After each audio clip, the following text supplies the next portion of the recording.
మా latest videos కోసం మా ఈ తెలుగు న్యూస్ ఛానల్ సబ్స్క్రైబ్ చేసి గంట సింబల్ యాక్టివేట్ చేసుకోండి. పేదరికం పోయే ముందు కనిపించే శుభ సంకేతాలు ఇవే. ఈ సంకేతాలు కనిపిస్తే త్వరలోనే మీ పేదరికం పోతుందని అర్థం. పేదరికం పోవటం అంటే మీకు ఉన్న కష్టాలు పోతాయి, సమస్యలు పోతాయి, ఆర్థిక కష్టాల నుండి బయటపడతారు. ఇక ఆ తర్వాత మీకంతా మంచే జరుగుతుంది. ఒక వ్యక్తి యొక్క కష్టాలు లేదా పేదరికం తొలగిపోయే ముందు ప్రకృతి కొన్ని ప్రత్యేకమైన శుభ సూచనలను చూపుతుంది అని శాస్త్రాలు చెప్తూ ఉన్నాయి. మీ మంచి సమయం దగ్గరలో ఉందని సూచించే అలాంటి శుభ సంకేతాల గురించి ఈరోజు ఈ వీడియోలో వివరంగా తెలుసుకుందాం. ఫ్రెండ్స్, ఫస్ట్ అయితే కామెంట్ బాక్స్లో శ్రీమాత్రే నమః అని కామెంట్ చేయండి. అలాగే ఈ వీడియోకి ఒక లైక్ కొట్టి మన ఛానల్ని సబ్స్క్రైబ్ చేసుకొని మాకు సపోర్ట్ చేయండి. మొదటిగా, పోగొట్టుకున్న వస్తువులు తిరిగి దొరకటం.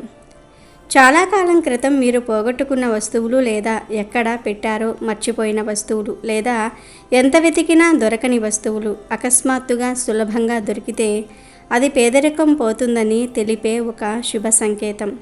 ఈ సంకేతం మీ అదృష్ట ద్వారాలు తెరుచుకుంటున్నాయని, మీ జీవితంలో కోల్పోయిన శాంతి మరియు ఆనందం తిరిగి వస్తాయని సూచిస్తుంది. ఇది కేవలం ఒక వస్తువు దొరకటం మాత్రమే కాదు, మీ జీవితంలో చిక్కుముడులు విడిపోయి కష్టాలు తీరిపోతున్నాయని అర్థం. చిన్ననాటి బొమ్మ, పాత పుస్తకం లేదా ఏదైనా విలువైన జ్ఞాపకం ఉన్న వస్తువు దొరకటం మీకు మానసికంగా కూడా ఎంతో సంతోషాన్ని, ఉత్సాహాన్ని ఇస్తుంది. ఈ చిన్న ఆనందం పెద్ద మార్పులకు నాంది పలకవచ్చునని శాస్త్రం చెప్తుంది. రెండవ సంకేతం ఏమిటి అంటే ఇల్లు పరిశుభ్రంగా చక్కగా కనిపించటం. సాధారణంగా అస్తవ్యస్తంగా నిర్లక్ష్యంగా ఉండే మీ ఇల్లు అకస్మాత్తుగా మీకు పరిశుభ్రంగా చక్కగా కనిపించటం ప్రారంభిస్తే ఇది మీ జీవితంలోనికి సానుకూల శక్తి ప్రవేశిస్తుందని సూచన. మీ ఇల్లు పేదరికం నుండి విముక్తి పొంది శుభ శక్తికి నిలయంగా మారుతుందని దీని అర్థం. ఇది మీ మనసులో కలిగే ప్రశాంతతకు కూడా చిహ్నం. ఊహించని సహాయం లభించటం. మీరు ఏదైనా సమస్యల్లో చిక్కుకున్నప్పుడు లేదా ఆర్థికంగా కష్టాల్లో ఉన్నప్పుడు మరో అపరిచితుల నుండి లేదా మీరు అస్సలు ఊహించని వ్యక్తి నుండి సహాయం లభిస్తే ఇది మీ కష్టాలు తీరిపోతాయని మరియు దైవిక సహాయం మీకు అందుతుందని సూచన. ఆపదలో ఉన్నప్పుడు ఆదుకునే వ్యక్తి దైవ సమానుడని అంటారు. అంతరంగిక ఆనందం, తేలిక భావన. చాలా రోజుల కష్టాలు, చింతల తర్వాత అకస్మాత్తుగా మీ మనసుకు ప్రశాంతంగా, ఆనందంగా, తేలిగ్గా అనిపిస్తే ఇది చాలా మంచి సంకేతం. మీ చెడు సమయం ముగిసి మంచి రోజులు దగ్గర పడుతున్నాయని అర్థం. ఇది మీ ఆత్మకు విశ్రాంతి లభించింది అనడానికి సూచన. కళల్లో శుభ దృశ్యాలు కనిపించటం. మీ కళలలో పరిశుభ్రమైన నీరు, పచ్చని మైదానాలు, దట్టమైన పచ్చని మొక్కలు కనిపిస్తే లేదా మీరు ఎత్తుగా ఎగురుతున్నట్లుగా, కొండ ఎక్కుతున్నట్లుగా చూస్తే ఇది మీ జీవితంలో పురోగతి, విజయము మరియు కష్టాల నుండి విముక్తి లభిస్తుందని స్పష్టమైన సంకేతం. స్వచ్ఛమైన కళలు శుభప్రదమైన భవిష్యత్తును సూచిస్తాయి. తెల్లటి పక్షిని చూడటం. మీ ఇంటి చుట్టూ లేదా మీరు బయటకు వెళ్ళినప్పుడు తెల్లటి పక్షిని అంటే తెల్లటి పావురం లేదా కొంగ లేదా తెల్లటి బాతును ఇలా ఏదో ఒక తెల్లటి పక్షిని చూడడాన్ని చాలా శుభప్రదంగా భావిస్తారు. ఇది శాంతి, పరిశుభ్రత మరియు మీ కష్టాల రోజులు ముగిసి జీవితంలో కొత్త శుభ ప్రారంభం అవుతుందని సంకేతం. శుభ చిహ్నాలు ఎక్కువగా కనిపించటం. ఓం, స్వస్తిక్, దీపం వంటి మతపరమైన శుభ చిహ్నాలు మీకు ఎక్కువగా కనిపించటం ప్రారంభిస్తే ఇది మీపై ఉన్న ప్రతికూల శక్తి తగ్గుతుందని మరియు దైవిక రక్షణ మీకు లభిస్తుందని సూచన. ఆలయానికి వెళ్ళినప్పుడు లేదా ఎక్కడైనా ఈ చిహ్నాలను చూసినప్పుడు కలిగే అనుభూతి కూడా దీనిలో భాగం. ఇంట్లోని మొక్కలు పచ్చగా పెరగటం. మీ ఇంట్లో ఉన్న తులసి మొక్క లేదా ఇతర మొక్కలు మొదట్లో వాడిపోయినా, సరిగ్గా పెరగకపోయినా ఇప్పుడు అకస్మాత్తుగా ఇవి పచ్చగా మరియు దట్టంగా పెరగటం ప్రారంభిస్తే ఇది మీ ఇంట్లో సానుకూల శక్తి పెరుగుతుందని మరియు సమృద్ధి వస్తుందని సూచన. మొక్కలు జీవశక్తికి ప్రతీకలు. ఇంద్రధనుస్సును చూడడం. వర్షం తర్వాత ఆకాశంలో ఇంద్రధనుస్సును చూడటం ఎల్లప్పుడూ అందమైనది మరియు శుభప్రదం. ఇది కష్టాల తర్వాత జీవితంలో ఆనందము, సుఖము మరియు కొత్త రంగులు వస్తాయని సంకేతం. ఇంద్రధనుస్సు ఆశకు, సంకల్పానికి చిహ్నం. ఒక ఇంద్రధనుస్సును చూడటం కూడా పేదరికం పోతుందని తెలిపే ఒక సంకేతమే. ఊహించిన విధంగా శుభధ్వని వినిపించటం. ఉదయం నిద్రలేవగానే లేదా ఇంట్లో ఉన్నప్పుడు మీకు ఆలయ గంటల నాదం, భజనలు, వేద పఠనం లేదా ఇంకేమైనా శాస్త్రీయ సంగీతం వంటి శుభప్రదమైన ప్రశాంతమైన ధ్వనులు ఊహించిన విధంగా వినిపిస్తే ఇది మీ మనసుకు ప్రశాంతతను ఇవ్వటమే కాకుండా మీ కష్టాలు తొలగిపోతాయని దైవ సంకేతం ఇస్తుంది. చిన్న పసిబిడ్డ మిమ్మల్ని చూసి నవ్వటం. ఎక్కడైనా చిన్న అమాయకత్వపు బిడ్డ మిమ్మల్ని ప్రేమగా చూసి నవ్వినా లేదా మీతో మాట్లాడడానికి ప్రయత్నించినా ఇది మీ మనస్సు మరియు ఆత్మ పరిశుభ్రమవుతున్నాయని మరియు మంచి భవిష్యత్తు మీదేనని సంకేతం. కష్టకాలం ముగిసి సంతోషకరమైన కాలం వస్తుందని దీని అర్థం. అలంకరించబడిన ముత్తైదువును చూడటం. సింధూరము, మంగళసూత్రము, గాజులు వంటి మంగళకరమైన వస్తువులతో అలంకరించబడిన మరియు సంతోషంగా ఉన్న ముత్తైదువును చూడటం కూడా అత్యంత శుభకరం. ఇది మీ జీవితంలో సుఖ సౌఖ్యం మరియు సమృద్ధి పెరుగుతాయని సూచన. లక్ష్మీదేవి అనుగ్రహం లభిస్తుందని సంకేతం. చిన్న మొత్తంలో డబ్బు ఆదా చేయటం ప్రారంభించడం. మొదట్లో ఎంత ప్రయత్నించినా డబ్బు ఆదా చేయలేకపోయినా వారు ఇప్పుడు చిన్న మొత్తాన్ని ఆదా చేయటం ప్రారంభించిన ఇది మీ ఆర్థిక పరిస్థితి నెమ్మదిగా మెరుగుపడుతుందని మరియు ఆర్థిక ఇబ్బందులు తగ్గుతాయని ప్రధాన సంకేతం. ఇది ఆర్థిక స్థిరత్వానికి మొదటి మెట్టు. పాత చిన్న అప్పు తీర్చటం. మీరు మర్చిపోయినా లేదా మీకు భారంగా ఉన్న ఏదో ఒక చిన్న అప్పును ఊహించని విధంగా తీర్చగలిగితే అది మీపై ఉన్న ఆర్థిక మరియు మానసిక భారం తగ్గుతుందని స్పష్టమైన సూచన. ఇది ఆర్థిక స్వేచ్ఛకు ఒక సంకేతం. ఆరోగ్యం మెరుగుపడటం మరియు శక్తివంతులు కావటం. దీర్ఘకాలిక వ్యాధులతో బాధపడుతున్న మీకు అకస్మాత్తుగా ఆరోగ్యం మెరుగుపడి మీరు మరింత శక్తివంతులుగా మరియు ఉత్సాహంగా పనిచేయటం ప్రారంభిస్తే ఇది మీ అదృష్టం మారుతుందని మరియు మీ ప్రయత్నాలకు ఫలితం లభిస్తుందని స్పష్టమైన సంకేతం. ఇది ఆరోగ్యము, మంచి జీవితానికి పునాది. అందమైన సూర్యోదయాన్ని చూడటం. మేఘాల వెనుక దాగి ఉన్న సూర్యుడు అకస్మాత్తుగా ప్రకాశవంతంగా ఉదయించడాన్ని లేదా అందమైన సూర్యోదయాన్ని చూడటం జీవితంలో కొత్త ప్రారంభం, ఆశాభావం మరియు కష్టాలు తొలగిపోయి వెలుగు వస్తాయని సంకేతం. ఇది చీకటి తర్వాత వెలుగుకు చిహ్నం. ఊహించిన విధంగా మంచి సువాసన రావటం. మీరు ఎటువంటి సుగంధ ద్రవ్యాన్ని ఉపయోగించకపోయినా మీ చుట్టూ చందనము, పువ్వులు లేదా ఇతర సహజమైన మరియు మనస్సుకు నచ్చిన సువాసన వస్తే ఇది మీ పరిసరాల్లో సానుకూల మరియు దైవిక శక్తి పెరుగుతుందని సూచన. దేవతలు మీ చుట్టూ ఉన్నారని దీని అర్థం. పాలు కాచేటప్పుడు పొంగిపోవటము. హిందూ సాంప్రదాయంలో పాలు కాచేటప్పుడు పాత్ర నుండి పాలు పొంగి బయటకు వస్తే ఇది ఇంటికి సమృద్ధి మరియు ధనలాభానికి సంకేతంగా పరిగణించబడుతుంది. ఇది పేదరికం తొలగిపోయి ఇంటికి సంపద మరియు సుఖం వస్తుందని తెలిపే ఒక శుభ సూచన. మీకు అవసరమైనప్పుడు ఒక వస్తువు సులభంగా దొరకడం. మీరు ఏదో ఒక వస్తువు కోసం చాలా వెతుకుతున్నప్పుడు అది మీకు సులభంగా ఊహించని విధంగా లేదా సరైన సమయంలో దొరికితే అది మీ పనులు సమంగా జరుగుతున్నాయని మరియు కష్టాలు తగ్గుతాయని సంకేతం. ఇది మీ పనులకు ఆటంకాలు తొలగిపోతున్నాయని సూచిస్తుంది. ఎవరైనా మీకు స్వీట్ తినిపించటం. ఎవరైనా ప్రేమగా మీకు స్వీట్ తినిపించినా లేదా మీకు ఊహించిన విధంగా స్వీట్ తినడానికి అవకాశం లభించినా అది మీ జీవితంలో ఆనందము, మాధుర్యం మరియు మంచి వార్తలు వస్తాయని సూచన. చేదు రోజులు ముగిసి తీపి అనుభవాలు వస్తాయని దీని అర్థం. పరిశుభ్రంగా ప్రవహించే నీటిని చూడటం. నది, వాగు లేదా పరిశుభ్రంగా ప్రవహించే నీటిని చూడటం జీవితంలోని ఇబ్బందులు, దుఃఖాలు కొట్టుకుపోయి కొత్త దారులు తెరుచుకుంటాయని సంకేతం. ఇది పేదరికం మరియు కష్టాలు తొలగిపోతాయని తెలిపే అత్యంత మంచి సూచనలలో ఒకటి. నీరు ప్రవాహానికి, జీవితానికి ప్రతీక. స్నేహితులారా, ధైర్యం కోల్పోకండి. పేదరికం పోతుంది, కష్టాల రోజులు ముగుస్తున్నాయి మరియు మంచి సమయం వస్తుంది అని అర్థం చేసుకోండి.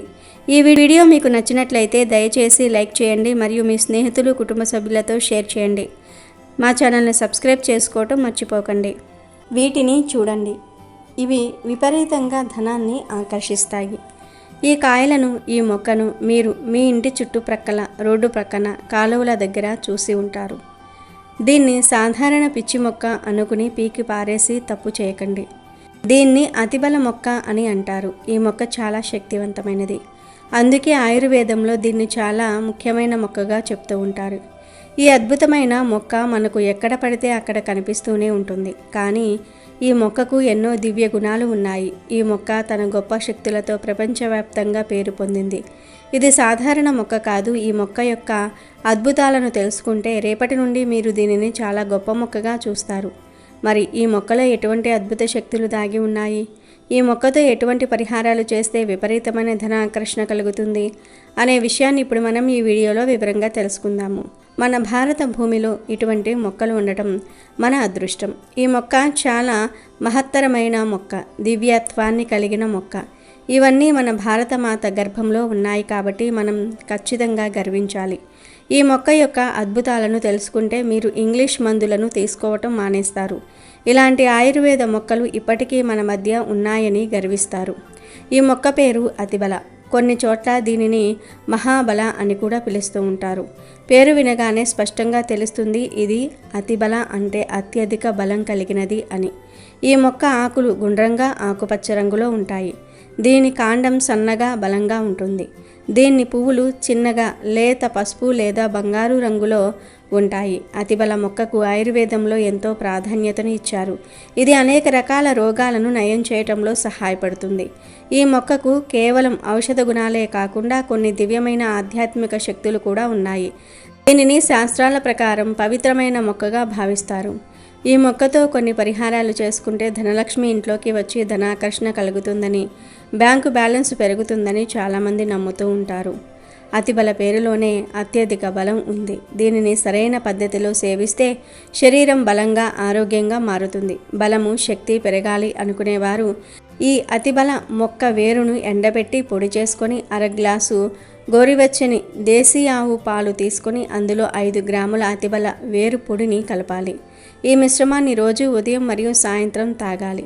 ఈ పాలను 1 సంవత్సరం పాటు సేవిస్తే 1 ఏనుగు బలం వస్తుంది. 2 సంవత్సరాలు సేవిస్తే 10 ఏనుగుల బలం వస్తుంది. 3 సంవత్సరాలు సేవిస్తే 100 ఏనుగుల బలం వస్తుంది. 4 సంవత్సరాలు సేవిస్తే 1000 ఏనుగుల బలం వస్తుంది. 5 సంవత్సరాలు సేవిస్తే 10,000 ఏనుగుల బలం వస్తుంది. కానీ ఈ పొడిని పాలల్లో కలిపి తాగేటప్పుడు కొన్ని నియమాలు కూడా పాటించాలి.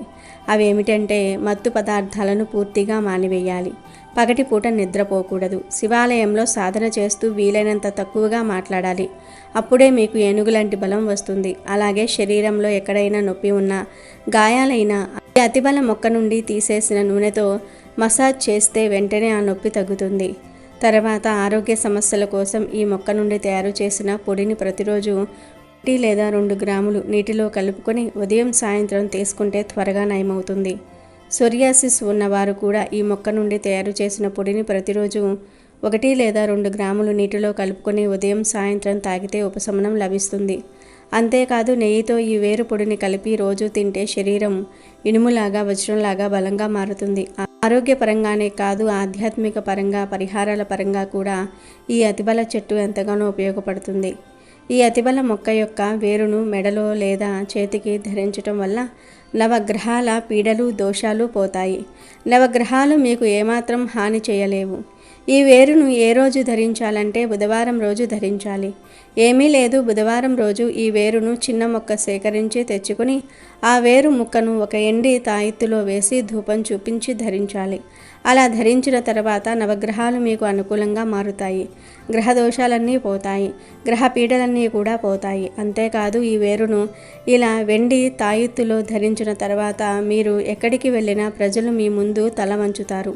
మీతో ఎవరూ పోటీ చేయలేరు. అలాగే మీరు భూత ప్రేతాలు దుష్టశక్తుల వలన ఇబ్బంది పడుతూ ఉంటే వాటి నుండి పూర్తిగా విముక్తి పొందాలనుకుంటే ఈ వేరును మంగళవారం రోజు ఆంజనేయ స్వామి వారి ఫోటో ముందు పెట్టి 24 గంటల తర్వాత తీసి తాయెత్తులో పెట్టి హనుమాన్ ధ్యానిస్తూ ఆ తాయెత్తును పురుషులైతే కుడి చేతికి ధరించండి, స్త్రీలైతే ఎడమ చేతికి ధరించండి. ఇలా ధరిస్తే భూత ప్రేతాలు దుష్టశక్తులు మీ నుండి దూరంగా పారిపోతాయి. అంతేకాదు ఇలా దీనిని ధరించటం వల్ల రోగాల నుండి విముక్తి లభిస్తుంది. శరీరంలో ఏదైనా అసాధ్యం రోగం ఉంటే అది నయం కాకపోతే దీనిని ధరించటం వల్ల రోగాలు క్రమంగా తొలగిపోతాయి. ఇంట్లో ఈ అతిబల మొక్కను పెంచడం వల్ల ఇల్లు ఎల్లప్పుడూ సురక్షితంగా ఉంటుంది. ప్రతికూల శక్తుల నుండి ఇల్లు పూర్తిగా రక్షింపబడుతుంది. ఎందుకంటే అన్ని రకాల పీడలను తొలగించుకోవటంలో ఇది సమర్థవంతమైనది. ఈ అతిబల మొక్కకు కాయలు ఉంటాయి. ఈ కాయలు కూడా చాలా గొప్పవి. ఈ కాయలు ధనాన్ని అట్రాక్ట్ చేయడానికి, ధనలక్ష్మిని ఆకర్షించడానికి ఎంతగానో ఉపయోగపడతాయి. కనుక ఈ అతిబల కాయలను 5 తెచ్చుకొని వాటిని ఒక ఎరుపు లేదా తెలుపు గుడ్డలో వేసి దాంట్లోనే కొంచెం పసుపుని వేసి చుట్టేసి ధనం దాచుకునే చోట అంటే బీరువాలో ఉంచితే ధనం బాగా అట్రాక్ట్ అవుతుంది. ధనలక్ష్మి ఆకర్షింపబడుతుంది. డబ్బు అధికంగా ఖర్చు కాకుండా నిరోధిస్తుంది. ధన సమస్యలు చాలా వరకు కూడా తగ్గిపోతాయి. ఈ అతిబల కాయల మూటను దుకాణం లేదా వ్యాపార స్థలంలో లాకర్లో ఉంచితే కస్టమర్ల రద్దీని వేగంగా పెంచుతుంది. అంటే జనాకర్షణ కలుగుతుంది. వ్యాపారం బాగా అభివృద్ధి చెందుతుంది. కస్టమర్లు పెరుగుతారు. లాభాలు కూడా విపరీతంగా పెరుగుతాయి. అలాగే ఈ మొక్క వేరును అరగదీసి ఆ పొడిని కుంకుమలో కలిపి ఈ కుంకుమతో బొట్టు పెట్టుకుంటే ఆ బొట్టును చూసిన వారందరూ మీ వశమైపోతూ ఉంటారు. ఇక్కడ వశమవడం అంటే మీకు అనుకూలంగా మారుతారు, మీతో స్నేహితులుగా మారుతారు అని అర్థం. ఈ అతిబల వేరును వాసన చూస్తే చాలు భూత ప్రేతాలు వదిలిపోతాయి. కనుక ఎవరైనా సరే భూత ప్రేతాల బాధ ఉంటే ఈ వేరును వాసన చూపించటం వల్ల అవి వదిలిపోతాయి. కనుక మీరు కూడా అతిబల మొక్కతో, కాయలతో, వేర్లతో ఈ పరిహారాలు చేసి మీకున్న సమస్యలను తొలగించుకోండి. ధన లాభాన్ని పొంది ఆనందంగా జీవించండి.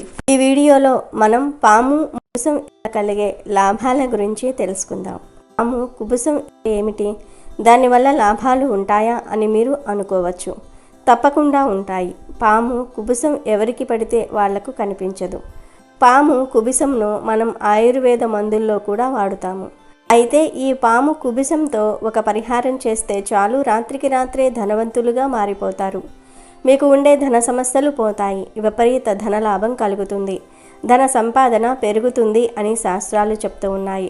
మరి పాము కుబుసంతో ఏం చేయాలో ఈరోజు మనం ఈ వీడియోలో చూసి తెలుసుకుందాము. పాము కుబుసం అనేది ఎవరికి పడితే వాళ్లకు కనిపించదు. అసలు పాము కుబుసం అంటే ఏంటి అనే విషయం చాలామందికి తెలియదు. కొంతమందికి దీని గురించి తెలిసే ఉంటుంది. పాము విడిచిపెట్టే పాత చర్మాన్నే పాము కుబుసం అంటారు. ప్రతి పాముకు ఒక సమయం ఉంటుంది. అంటే ఇంత సమయం వరకు వాటికి ఒక చర్మం ఉంటుంది. తర్వాత ఆ కొంత సమయం దాటిన తర్వాత అవి ఆ పాత చర్మాన్ని వదిలిపెట్టి కొత్త చర్మాన్ని ధరిస్తాయి. దాన్నే మనం పాము కుబుసం అని అంటాము. పాము కుబుసం మీకు ఎప్పుడైనా కనిపిస్తే మీరు చాలా అదృష్టవంతులు అనే చెప్పుకోవచ్చు. ఎందుకంటే పాము కుబుసం ఎవరికి పడితే వాళ్లకు కనిపించదు. ఎవరికైతే గత జన్మలో పాములకు సంబంధించిన దోషాలు లేదా పాములకు వాళ్ళ వల్ల ఏదైనా హాని జరిగి ఉంటుందో అటువంటి వాళ్లకు మాత్రమే పాము కుబుసం కనిపిస్తుంది. అంటే చాలామందికి జాతకంలో సర్పదోషం ఉంటుంది. గత జన్మలో కావచ్చు లేదా ఈ జన్మలో కావచ్చు, మీ జాతకంలో ఎటువంటి సర్పదోషాలు ఉన్నా లేదా మీ వల్ల పాములకు ఎటువంటి హాని కలిగినా అటువంటి వాళ్లకు మాత్రమే ఈ పాము కుబుసం కనిపిస్తుంది. అలా కనిపించినప్పుడు మీరు ఆ కుబుసమును చూసి అక్కడే వదిలిపెట్టి రావటం మంచిది కాదు. అది అరిష్టం. ఎందుకంటే మీకు ఆ దేవుడు ఒక మంచి అవకాశం ఇచ్చాడు. మీకు ఉన్న దోషాన్ని మీరు పోగొట్టుకోండి అని చెప్పేసి ఆ కుబుసంను మీకు చూపించాడు. అటువంటి సమయంలో మీరు దాన్ని తీసుకోకుండా దాన్ని అక్కడే వదిలేసి రావటం వల్ల మీకు అరిష్టం జరుగుతుంది. కాబట్టి మీరు ఎక్కడైనా పాము కుబుసంను చూస్తే చక్కగా దాన్ని మీతో పాటు తీసుకురండి. కానీ దాన్ని నేరుగా చేతితో మాత్రం పట్టుకోవద్దు. ఎందుకంటే పాముకు మామూలుగానే సహజంగా విషం ఉంటుంది. పాము కాటుకు ఎంత విషం ఉంటుందంటే అది నేరుగా ఒక మనిషి ప్రాణాన్ని తీయగలదు. కానీ దాని శరీరంలో కూడా ఎంతో కొంత విషం ఉంటుంది. కాబట్టి మీరు పాము చర్మాన్ని తీసుకుని వచ్చేటప్పుడు దాన్ని చక్కగా ఏదైనా కర్రపుల్లతో కానీ లేదా ఏదైనా క్లాత్ పెట్టి లేదా గ్లౌజులు వేసుకుని పాము కుబుసమును పట్టుకొని ఒక సంచిలో వేసుకోండి. పాము కుబుసముకు ఉన్న విషయం మన ప్రాణానికి హాని కలిగించకపోయినా మన శరీరంలో ఎక్కడైనా అది తగిలితే మనకు చర్మ సమస్యలు వచ్చే అవకాశం ఉంటుంది. కాబట్టి ఎంతో జాగ్రత్తగా దాన్ని ఏదైనా ఒక కర్రపుల్ల సాయంతో కానీ లేదా ఒక క్లాత్ సహాయంతో లేదా ఒక గ్లౌజు వేసుకొని తీసుకొని మీ సంచిలో వేసుకోండి. ఎవరికైతే జాతకంలో సర్పదోషాలు ఉంటాయో వాళ్లకు మాత్రమే పాము కుబుసం కనిపిస్తుంది. మీకు కనిపించిందంటే తప్పకుండా పాముకు సంబంధించిన ఏదో ఒక దోషం మీకు ఉంది అని అర్థం. కాబట్టి ఆ పాము కుబుసాన్ని అశ్లేష నక్షత్రం ఉన్న రోజున మీరు ఏదో ఒక మంచి ఆయుర్వేద చికిత్స చేసే వాళ్లకు కానీ లేదా మంచి గురువులు బ్రాహ్మణులు ఎవరైతే ఉంటారో వాళ్లకు కానీ ఆ కుబుసాన్ని దానంగా ఇచ్చేయాలి. ఇలా చేస్తే మీకు దోషం పరిహారం జరిగినట్లే. అంటే మీరు ముందే కనుక్కోండి. పాము కుబుసం దానం చేసుకునేవారు ఎక్కడ ఉన్నారో కనుక్కొని వారికి దానం ఇవ్వండి. ఇలా దానం చేస్తే మీకు ఉండే సర్పదోషాలు అక్కడితో పూర్తిగా పోతాయి. మాకు దగ్గరలో ఎవరూ దానం తీసుకునేవారు లేరు అనుకునేవారు ఆ కుబుసాన్ని తీసుకుని వెళ్ళి పారే నీటిలో పడవేయండి. అలా పడేసినా కూడా సర్పదోషాలు పోతాయి. మీకు మరో విషయం తెలుసా? పాము కుబుసం రెండవసారి ఎక్కడైనా కనిపిస్తే దానితో మీరు పరిహారాలు చేసుకోవచ్చు. ఆ పరిహారాలతో మీ జీవితాన్ని మీరు మార్చుకోవచ్చు. రాత్రికి రాత్రే ధనవంతులుగా మారిపోవచ్చు. మీకు ఉండే ధన సమస్యలు పోగొట్టుకోవచ్చు. విపరీత ధనలాభం పొందవచ్చు. కాబట్టి మీకు రెండవసారి పాము పొర లేదా పాము కుబుసం కనిపిస్తే దానితో వీటిల్లో ఏదో ఒక పరిహారం చేసుకోండి. అంటే ఇప్పుడు మనం చెప్పుకోబోయే వీడియోలో ఏదో ఒక పరిహారం చేసుకోండి. మీకు రెండవసారి పాము పొర లేదా పాము కుబుసం కనిపిస్తే దానిని తీసుకుని వెళ్ళి ఏదైనా అరటి చెట్టుకు కట్టండి. అలా కట్టడం వలన మీకు చాలా సిరి సంపదలు దొరుకుతాయి. పురాతన తంత్రశాస్త్రంలో ఇది రాసి ఉంది. మన పూర్వీకులు ఏ మాట చెప్పినా దానికి ఏదో ఒక ఫలితం ఉంటుంది. సో మీకు ఎప్పుడైనా ఎక్కడైనా పాము కుబుసం కనిపిస్తే అరటి చెట్టుకు తప్పకుండా కట్టి చూడండి. మీకు జీవితంలో ఎన్నో మార్పులు కనిపిస్తాయి. మీకు ఉన్న ఆర్థిక సమస్యలు తగ్గుతాయి. అలాగే పాము కుబుసంను మీరు కొంచెం గంగాజలంతో శుద్ధి చేసి దాన్ని శివుడి మెడలో వేస్తే తప్పకుండా మీ కోరికలు నెరవేరుతాయి. ఎందుకంటే శివుడికి పాములంటే చాలా ఇష్టం. అలాగే పాము కుబుసంతో మనం వేరే వాళ్లను వశీకరణం కూడా చేయవచ్చు. ఇది నిజం. మీకు ఎక్కడైనా నెమలిక దొరికితే దానితో పాటు ఈ పాము కుబుసమును మీరు జత చేసి మీ దగ్గర పెట్టుకోవాలి. ఎవరినైతే మీరు వశీకరణం చేసుకోవాలనుకుంటున్నారో, అంటే మీ మాట వినాలని మీరు అనుకుంటున్నారో వాళ్ళ పేరును 21 సార్లు చెప్పుకొని మీ కోరికను మనస్ఫూర్తిగా కోరుకుంటే వాళ్ళు మీకు తప్పకుండా వశీకరణం అవుతారు. ఎంత మొండి మనసు ఉన్న ఆడపిల్లలైనా సరే లేదా మగవాళ్ళైనా సరే వాళ్ళు మీ ప్రేమను అంగీకరించకపోతే అటువంటి వాళ్ళ మీద ఈ ప్రయోగం చేస్తే తప్పకుండా వాళ్ళ నుంచి మంచి జవాబు వస్తుంది. వాళ్ళు మీ మాట వినాల్సిందే, మీ ప్రేమలో పడాల్సిందే. అలాగే కాకిగూడు ఒకటి సేకరించి ఆ గూటిలో ఈ పాము కుబుసమును పెట్టి ఇంట్లో ఎక్కడైనా పైభాగంలో అంటే అటక మీద పెట్టుకుంటే మీ ఇంట్లో ఎప్పుడూ లక్ష్మీదేవి నివాసం ఉంటుంది. మీకు ఎప్పుడూ ధనానికి కొరత ఉండనే ఉండదు. మీకు ఎప్పుడూ ధనం వస్తూనే ఉంటుంది. అలాగే చాలామంది పల్లెటూర్లలో కావచ్చు లేదా పట్టణాల్లో కావచ్చు వెండి తాయెత్తులో ఈ పాము కుబుసమును కొంచెం ముక్క తీసి దాంట్లో పెట్టి ఆ తాయెత్తును ఎక్కడైతే డబ్బును దాచుకుంటారో, అంటే అది డబ్బులు బీరువా కావచ్చు, డబ్బుల పెట్టె అయినా కావచ్చు, దాంట్లో పెడతారు. అలా పెడితే ధనవంతులు అవుతారని, వచ్చిన ధనం అలాగే నిలబడిపోతుంది అని వాళ్ళు నమ్ముతూ ఉంటారు. స్వయంగా నాగదేవతయే వాళ్ళ ధనాన్ని కాపాడుతుందని వాళ్ళ నమ్మకం. అలాగే ఆయుర్వేదంలో ఈ పాము కుబుసమును కియోథెరపీలో కూడా వాడుతూ ఉంటారు. అలాగే చర్మానికి సంబంధించిన మందులలో కూడా వాడతారు. చాలామందికి పాములు కలలోనికి వస్తూ ఉంటాయి. అలా వాళ్లకు కనిపించిందంటే వాళ్లకు ఏదో ఒక పితృదోషం కానీ లేదా సర్పదోషం ఉందని అర్థం. కానీ ప్రతి చిన్న చిన్న కలలకు మీరు భయపడవలసిన పని లేదు. సమయము సందర్భం చూసుకోవాలి. అంటే మీకు వచ్చిన కల ఏదైతే ఉందో ఆ రోజంతా మీరు పాము గురించి ఏదైనా మాట్లాడారా, ఎవరితోనైనా చర్చించారా, లేదా పాముకు సంబంధించిన ఏదైనా చిత్రాన్ని చూసి మీరు పడుకున్న తర్వాత మీకు కలలోకి పాము వచ్చిందంటే దానికి మీరు భయపడవలసిన పని లేదు. కానీ మీరు పాము గురించి ఎటువంటి చర్చ చేయకుండానే మీకు పాము కలలోనికి వచ్చింది అంటే అది తప్పకుండా మీరు ఆలోచించవలసిన విషయం. మన శాస్త్రాల్లో చెప్పింది ఏమిటి అంటే మనకు జరగబోయేది కొన్ని సందర్భాల్లో మనకు ముందే కలల రూపంలో వస్తాయి. కాబట్టి మీరు గమనించాల్సిన విషయం ఏమిటి అంటే మీకు వచ్చిన కల ఏదైతే ఉందో అది ఏ సమయంలో వచ్చింది, ఏ సందర్భంలో వచ్చింది అనేది. మీరు రాత్రి 9 నుంచి 12కు మధ్యలో పడుకునేటప్పుడు మీకు కల కానీ వస్తే ఆ కల నిజం అవ్వడానికి కనీసం 1 సంవత్సరం పడుతుంది. అంటే ఆ కల జరగడానికి మీకు 1 సంవత్సరం గ్యాప్ ఉంటుంది. అలాగే 12 నుంచి తెల్లవారుజామున 3కి మధ్యలో మీకు ఏదైనా కల వస్తే అది జరగడానికి కనీసం 6 నుంచి 3 నెలలు పడుతుంది. అదే తెల్లవారుజామున 3 నుంచి 6కి మధ్యలో మీకు కల వస్తే అది మీకు కనీసం జరగడానికి 2 నుంచి 1 నెల పడుతుంది.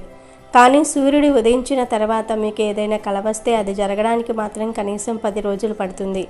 ఇది మన శాస్త్రాల్లో చెప్పారు. సో మీకు వచ్చిన కల ఏదైతే ఉందో అది ఏ సమయంలో వచ్చిందో దాన్ని బట్టి మీరు దాని గురించి ఆలోచించుకోవాలి. ఎవరికైతే కలలోనికి పాము వస్తుందో వాళ్ళు పాము కుబుసమును తీసుకొని చక్కగా దాన్ని గంగాజలంతో కొంచెం శుద్ధి చేసి దాన్ని వెండి తాయెత్తులో పెట్టుకుని ధరించాలి. మగవాళ్ళైతే నడుముకు, ఆడవాళ్ళైతే చేతికి కానీ లేదంటే మెడలో కానీ దాన్ని కట్టుకోవచ్చు. ఇలా కట్టుకుంటే అకాల మృత్యువు నుంచి కూడా బయటపడతారు. మీకు ఉన్న ఎటువంటి దోషాలైనా సరే ఇట్టే తొలగిపోతాయి. స్వయంగా నాగదేవతే మనల్ని రక్షిస్తుంది. కాబట్టి మీరు కూడా పాము కుబుసంతో వీటిల్లో ఏదో ఒక చిన్న పరిహారం చేసుకొని శుభ ఫలితాలను పొందండి. వీడియో నచ్చితే లైక్ చేయండి, షేర్ చేయండి, బట్ సబ్స్క్రైబ్ చేసుకోవడం మర్చిపోవద్దు.